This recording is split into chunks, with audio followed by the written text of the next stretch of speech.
valid appeal in the matter of Frack v. Balcombe Residents Association in respect to the estate. Mr. Philpott. May it please your lordship, I rise, having spoken to my learned friends, there is a small point of fact I want to clarify before the reply. Can I just, before you do that, could I just make sure, we've had reports that there were delays this morning coming through security to get into the RCJ. That may have caused some slight delays to those who are interested in this hearing, and we've been reassured, however, that everybody who wants to be in this courtroom now is present in this. As far as we know. As far as we know. We are prepared in principle to have a slight delay to allow everybody to get into court, if that's a problem. As far as we know, everybody's here. We obviously can't account for people who we don't know about. You may be getting instructions.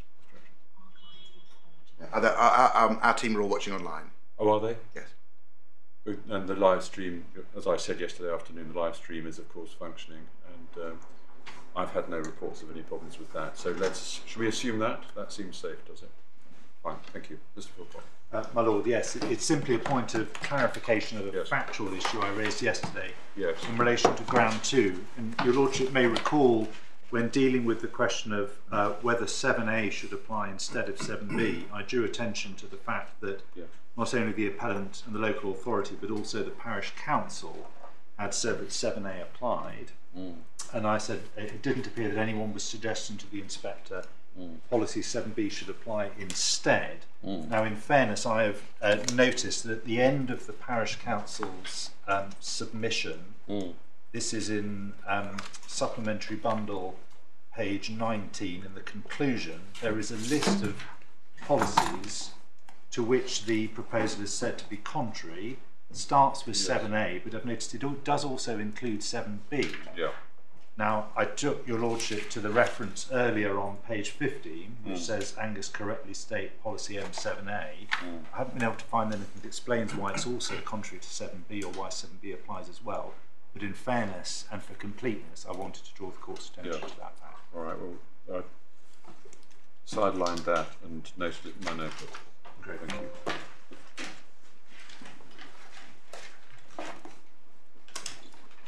Yes. Well, Ms. Preck's going to go first and deal with ground 3, if that's okay. Of course. Thank you. Yes, Ms. Preck. Thank you, my lord. My lords, I have 5 points in reply. But before I go to them, can I just clarify a point that my Lord Justice Singh made to Mr. Cosgrove yesterday? Yes. Where he characterised my submission. And I think he said, Ms. Preck will correct me if I'm wrong. I'm not suggesting anyway, my lord, that you are wrong, but I'm sorry if I didn't quite make myself clear. I think the submission that was put to Mr. Cosgrove was that if development was just for exploration, you couldn't have permission at all, is how I've taken a note of it. Just to be clear, that's not our case. We say that the proper interpretation of M13, i.e. that proper focus on the mineral, that applies regardless of whether the application is for exploration only or for production or combination or whatever. Because the key task, regardless of whether it's exploration or production, is one needs to look at alternatives to the mineral outside the ONB. Yeah.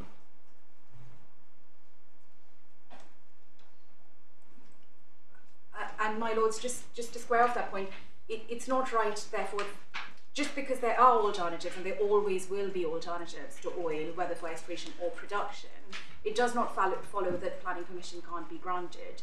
As we said, it still leaves entirely to the judgment of the decision maker the assessment of cost and scope of those alternatives, and then, of course, the full assessment of exceptional circumstances, which will look at other material considerations, including Limb 1 and Limb 3.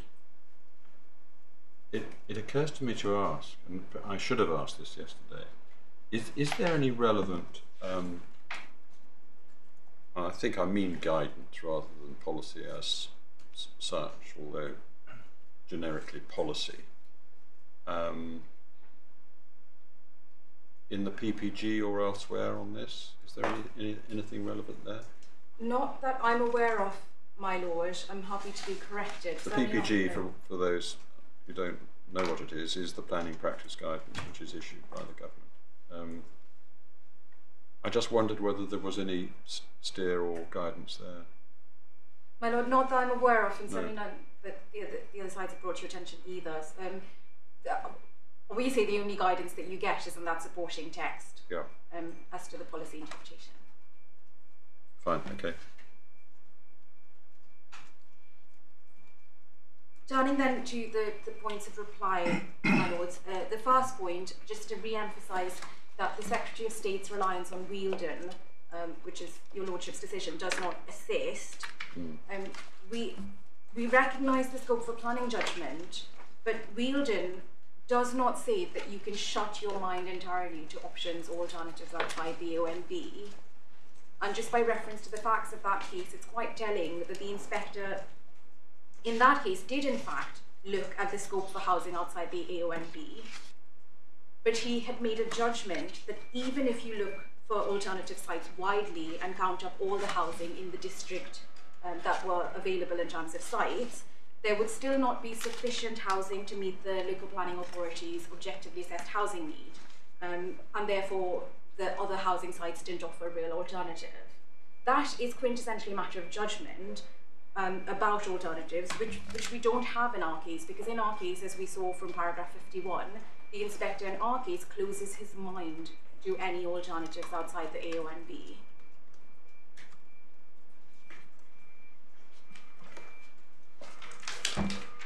And my lords, the paragraph references for Weald in there are 56 and 59 for that factual point.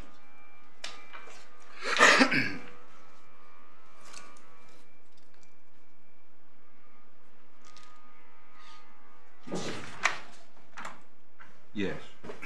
And the second point is both respondents rely on the particular facts of this application, and they place quite some emphasis on that, of this planning application. And the fact about the coincidence and the fact that you couldn't explore this resource outside and so on. There's 2 points here. One, just the self-fulfilling prophecy. And I think it's made even clearer by the way the second respondent explained the case to you, which is that they were inviting the inspector and the local authority to constrain the scope of Limb 2 to their licensing area. Well, that was a point made in submission, wasn't it? Yes. It wasn't a point relied upon by the inspector. No, my lord, but that's how they put their statement of case. Yes, but it wasn't a point relied upon by the inspector. My lord, that's correct. I think just the point I'm trying to make is that self-fulfilling prophecy point is made even clearer when you, or even more stark, when you think about the way the case was being put. Because it would then leave to developers to constrain what we say artificially the limit. Well, it would if the inspector had relied upon that as reasoning. My lord, in any event, the inspector did constrain. For my part, I can't see the relevance of it. Okay, my lord, in that case, if I can just move on to the second point here, is because the inspector did constrain himself to the AONB in the sense that that particular resource couldn't be looked at outside, we say that that still displays a wrong focus on resource as opposed to mineral.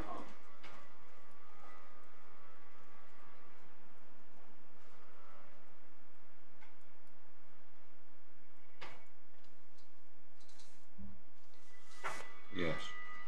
The third point is the reliance of both respondents on seeking to argue that because this is exploration as opposed to production, it calls for a different application of the policy, or rather different approach to M13.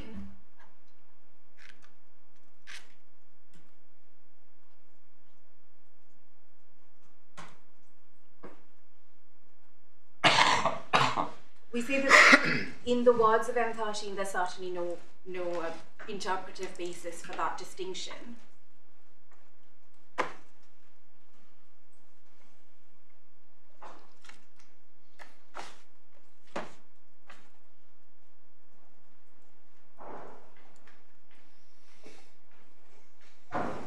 And we also say, going back to kind of the purpose, which is protection of AONB, that distinction doesn't add up, because it begs the question why you would seek to explore by reference to one interpretation of M13, but when you come onto your production application, leave open a risk that actually taking the proper interpretation of M13 there's a risk that you might not be granted that production license, because actually at that stage you are looking more broadly to other sources of oil. So that there's that disconnect. And in fact, a step further, in terms of AONB protection, you've done the harm already, because at the exploration stage you've already introduced industrial features and so on into the AONB, so the harm's been done.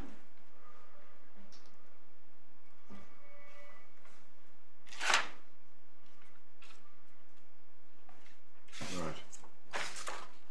The fourth point is the second respondent's point on the interaction between M7 and M13.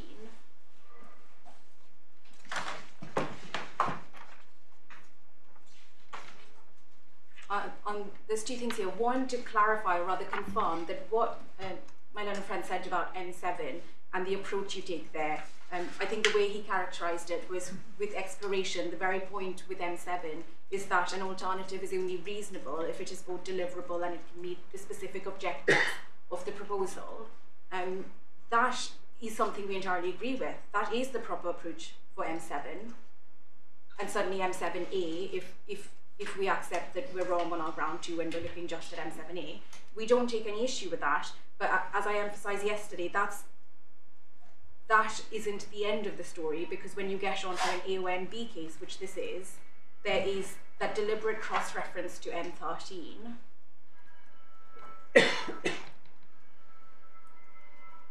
And we, for the reasons I already set out yesterday, we say that M13 takes a deliberately different approach, distinguishing between it, so that you end up with one policy looking at reservoir and one policy looking at the mineral.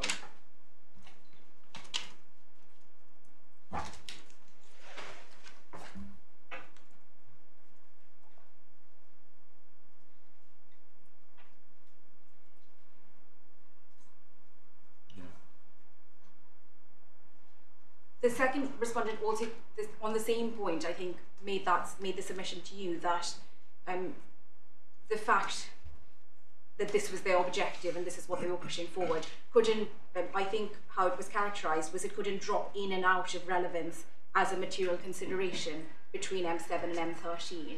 But we say it can, and of course you are going to have different material considerations, because that submission ignores the fact that we're dealing with two different policies, each of which has a different scope and a different objective.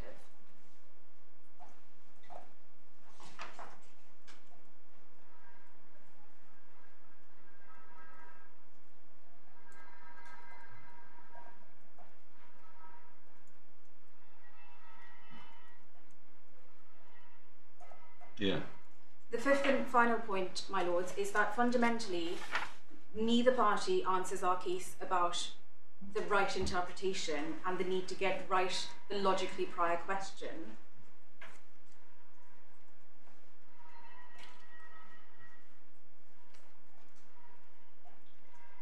Barring the one point put to you by the second respondent on what they say is the interaction between M7 and M13, which I've just dealt with, neither respondent identifies any other error in the way we set out the interpretation, whether by reference to the plain words, i.e. mineral, and the other supporting context. And therefore, my lords, if we are right on interpretation, there is just, you can't fall back on planning judgment. That's not an answer to ground 3.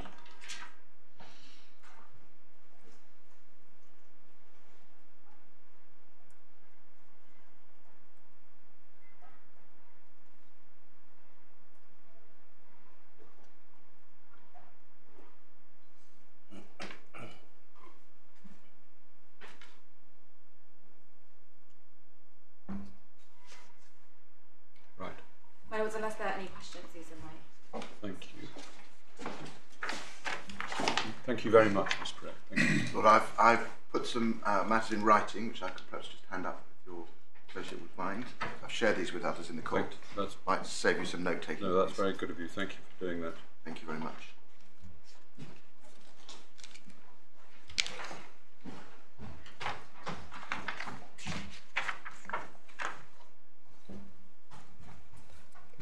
Thank you. My Lord, point number 1, the Secretary of State drew your attention to some words in Professor New Road Action Group case, paragraph 64, which observed that assessing the production impacts in that case would be impossible. we say on a proper reading that was a reference to the PNR proposal itself. It's not a general point, but even if it were a general point, it would simply emphasise, we say, the problem in taking into account production benefits as part of an exploration need case. If you can't assess production benefits, you shouldn't be taking into, production impacts, you shouldn't be taking into account production benefits. Well, the second point, Secretary of State draws attention to decision letter paragraphs 19 to 25, which set out, which summarise a series of policies, and he says that they referred to policy benefits of exploration. That's not the case. I'm reading them, I don't take you back to them. What they actually do is set out policy benefits of production, not exploration. Secretary of State then draws your attention, this is point 3, to paragraphs 46 and 50, which draw together the reasoning, and emphasises, of course, that they mention the policy need and the need for exploration and appraisal. We don't disagree, that's of course correct, first bullet point, but the point is those paragraphs also rely on, partly by reading back to the earlier paragraphs, the benefits of production. No harm in looking at the benefits of exploration, that's the issue. The problem is looking at the benefits of production. Then within those, by paragraph 4, Secretary of State read out part of, and I emphasised part of, DL50, referring to the benefits of exploration, but omitted the closing words of that paragraph, which we say are important, because it's qualified by, given also the great policy weights attributed nationally to benefits of mineral extraction. And those great policy weight, extraction we know means exploration and production, that great policy weight is the policy to which the inspector had already referred, we say, set out in DL 19 to 25, which is all about production, as I've explained. Similarly, my lords, the Secretary of State, my paragraph 5, read out parts of DL 60, which mentions the benefits of exploration. Again, reference to exploration benefits is unproblematic, but again, the Secretary of State missed out the key part of DL 60 for our purposes, which is the reference to exploration in the interest of production. Of course, as we've emphasised, all of these things have to be read together. Finally, paragraph 6, Secretary of State noted the decision letter mention of NPPF paragraphs 209 and 211, but in DL 18, where the inspector summarised those paragraphs, the summary reference was to production benefits, not to exploration benefits. So, whilst of course, our paragraph 7 giving weight to the exploration benefits, the problem is that the inspector also gave weight to production benefits, without then taking into account, as he would have needed to do, the direct and indirect impacts of that production. That's the vice. Ground 2, my lord, by paragraph 8, the Secretary of State's points were all covered in our opening already. I don't go back to them. Interested party made some additional points, I'll just pick those up. First of all, the interested party suggests that our case is that one decides whether M7A or M7B applies without looking at the policies themselves. That is quite the opposite of our case. We precisely say the decision maker must look at the totality of M7A and M7B before deciding which applies. One doesn't pick out words within them, one looks at the overall structure of M7A and B in the context of the plan and a proper understanding of the meaning of extraction, see Europa oil. Lord, the problem was the inspector, the Secretary of State and interested parties approach, not our submission. Lord, paragraph 10, the interested party made a point about Balcombe Parish Council's objection to the MPA. Lord, the Balcombe Parish Council is not the appellant, but anyway, the issue is one of law. Paragraph 11, interested party tentatively doubts whether a Section 106 could do the job of ruling out future fracking. We say they were correct to be tentative. There is no reason why a Section 106 agreement couldn't apply, and the necessity, which would be a precursor to a Section 106 agreement, would be in its importance for a developer who wanted to rule out future fracking in making M7A apply rather than M7B. It's a perfectly good use of a Section 106 agreement. Finally, the interested party says there's no foot in the door argument here because it will have to restore the site physically. But, my lord, first of all, we say recall how the inspector here took into account, for example, the £5.2 million of prior investment in this site as part of looking at alternatives. The history is always going to be important. Secondly, in general terms, the fact that there had been exploration at a site would plainly be capable of being material in supporting an application for future fracking. And indeed, third bullet point, this time, you haven't seen it, I don't take you back to it, I just give you the reference. The interested party specifically asked the inspector to take into account, to place weight on, the principle of exploration having been established at this site. There is always going to be an element of or a risk of foot in the door. Lord, finally, ground 6, my paragraph 13, the Secretary of State noted the statement of case that had gone to the inspector. I won't take you back to these paragraphs, but they are important paragraphs. You will recall paragraph 9.5 of that statement of case. which candidly and properly noted that consultees had raised concerns about the Ardingly Reservoir. Paragraph 9.9, the very facing page, the same section, responded to that by explaining that the Ardingly Reservoir was scoped out of the HRA because of the lack of the hydraulic link. 9.9 did not say, in response to consultee concerns, that the reservoir was protected by mitigation, regulation and so on. The answer was that it was scoped out, and that, we say, understandably set the scene for the inspector and the decision letter. My 14, the Secretary of State's oral submissions emphasised the mitigation and so on, as set out in the HRA. It was the 20 minutes my Lord Justice Singh referred to. My Lord, the Secretary of State's submissions yet again sought to draw the court, wrongly we say, into reaching its own conclusions on the substantive merits here. In any event, even if one stands back from that and looks at what the Secretary of State put in writing, the Secretary of State's skeleton, that correctly recognised that the mitigation measures were designed to significantly reduce impacts. That's correct. That did not provide a complete answer for the reservoir. Secretary of State didn't rely on that, the interested party didn't rely on that, and more importantly, the decision letter did not rely on that. That the answer, in terms of concern about the Ardingly Reservoir, was not mitigation and regulation. It was that it had been scoped out, but for wrong reasons. My Lord, Secretary of State skeleton, my 15, paragraph 50, and the interested party submissions referred to what had gone on in the officer report and in the Mineral Planning Authority's scoping decision. But first of all, they were not the inspector's reasoning, and they were much prior, earlier stages without the benefit of the appellant correcting the error in relation to the scoping out. They take us nowhere. Paragraph 16, Secretary of State referred to the Mouton report. The point was made it had related to the previous planning application. That's entirely correct, but Mr. Mouton's study was a desk study, looking at the completeness and methodology of the RSK assessment. It was not purporting to be any more. It was simply saying, this is where I think the holes are in your exercise. His point, the middle bullet point, was that there was connectivity from the site inferred, you'll recall his wrong use of that word, by the water protection zone designation, and that connectivity needed to be investigated. That was an entirely good point that was not followed up in the HRA, and that was the provenance of the problem. Well, paragraph 17, the interested party commented on the potential for groundwater to enter surface waters. If one wants some information on that, I've given you the reference and a quote from paragraph in the HRA. It is clear there is potential connectivity between groundwater and local surface waters.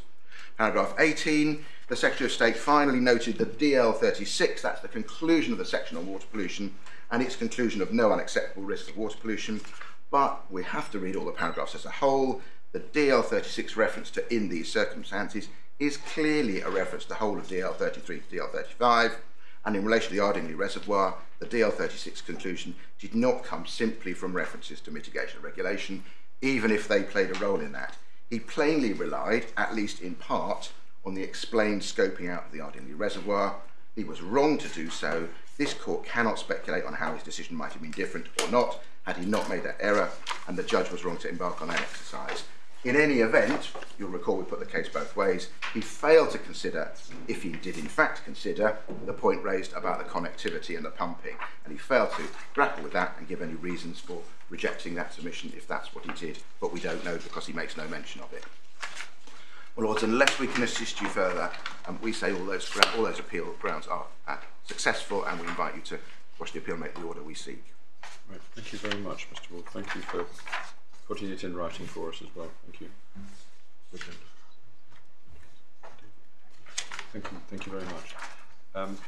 There's only one thing that I think was left outstanding yesterday as a housekeeping task, and that was, I think it was left outstanding, and that was the geological map.